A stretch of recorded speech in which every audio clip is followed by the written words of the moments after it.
안녕하십니까. 감정평가사 경제학 원론 좀 안내 좀 드리겠습니다. 어떻게 공부하실 건지, 어떻게 해야 되는지 말씀을 드리겠습니다. 먼저 시험 문제 수준과 그 출제 경향 좀 잠깐 보겠습니다. 경제학 원론 시험 보는 그 자격증 있고요. 감정평가사 경제학 원론, 공인회계사 경제학이 있죠. 거기다 이제 보험계리사, 공인노무사, 또 여러 가지 이제 그 국가직 공무원이라든가 해서 그 경제학 시험을 갖다 봅니다. 물론 우리가 공부할 때는 그 다른 자격증에 나와 있는 기출 문제도 같이 학습하시면 됩니다.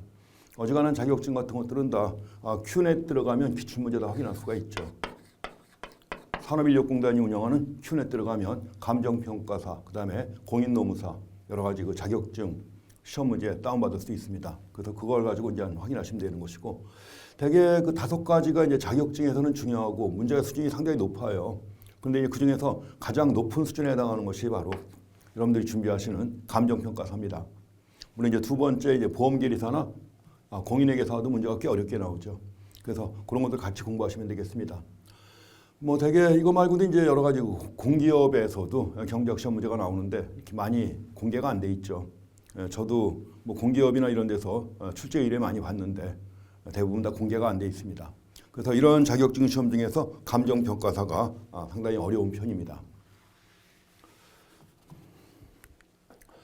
되게 우리가 경제학 원론 수험 전략인데 뭐 이렇게 어려운 내용들까지 다 공부할 필요는 없습니다. 왜냐하면 이제 우리가 1차 시험 5과목 평균 60점 이상이죠. 평균 60점 이상이면 합격입니다. 과락은 이제 40점이 없어야 돼. 40점 이상 돼야 되는 거죠. 그래서 대부분 다 수험생이 가장 어렵게 생각하는 게 경제학입니다.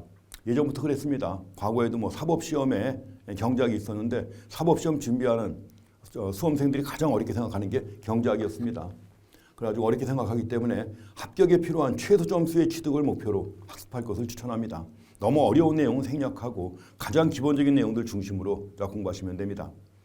대개 그 시험 문제 국가 자격증이라든가 이런 그 시험 문제 기준이 있습니다. 그 기준은 뭐냐면 대개 초보적인 수준, 그러니까 초보적인 수준에서 한 30% 정도, 그 다음에 중급 정도 수준에서 한 40 정도 이렇게 나옵니다. 그리고 이제 고급 수준의 문제를 갖다가 한 30% 내는 것이 원래 국가 자격시험에서 공통된 조건이에요. 이렇게 출제해달라고 요구가 옵니다. 그래서 이렇게 나오는데, 그래서 되게 초급이나 아니면 그 중급 정도, 초급 수준과 중급 정도만 해도 70%가 되죠.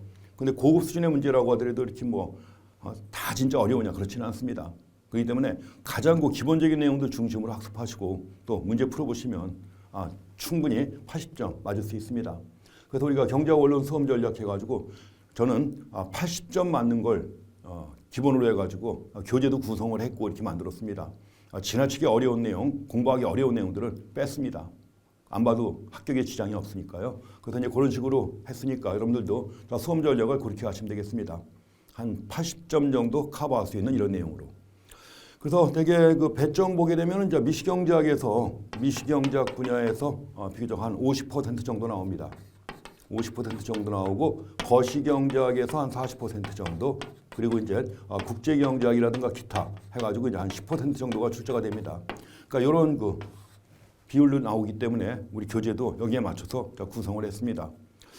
그동안 나왔던 그 감정평가사 시험 문제 이걸 분석을 해보면 나름대로 특징이 또 있습니다.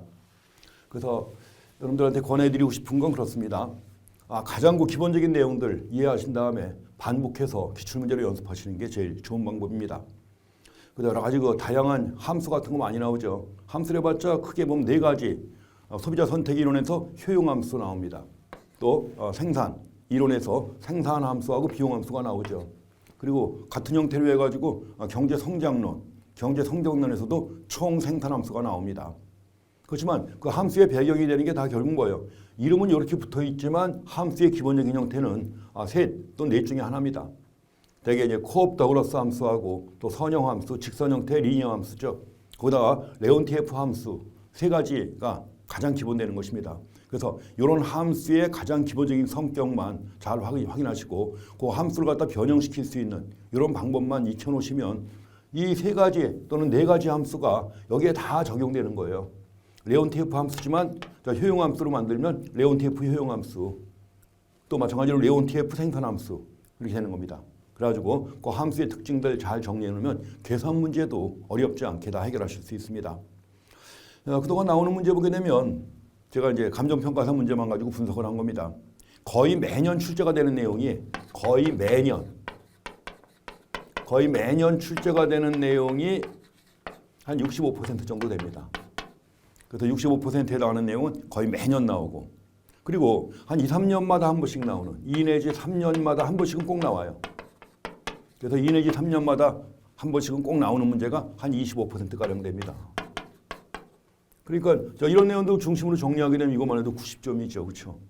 그리고 이제 어쩌다 한두 번씩 나왔던 문제, 이런 것도 있는데 어쩌다 한 번 나왔던 문제가 보통 한 10% 정도 됩니다.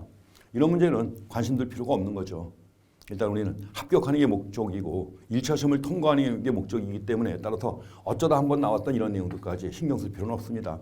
그래서 주로 거의 매년 출제가 되는 이런 내용들만 가지고 학습을 해도 뭐예요? 65% 커트라인 넘어갑니다.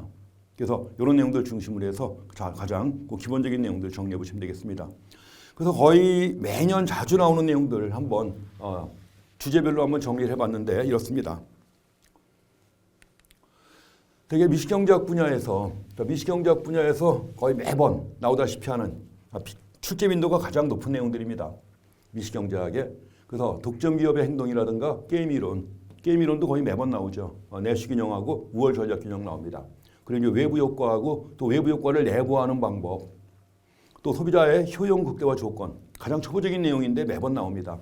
또 완전 경쟁 기업의 장단기 이윤 극대화와 관련된 문제들, 계산 문제 포함해가지고 자주 나오고요.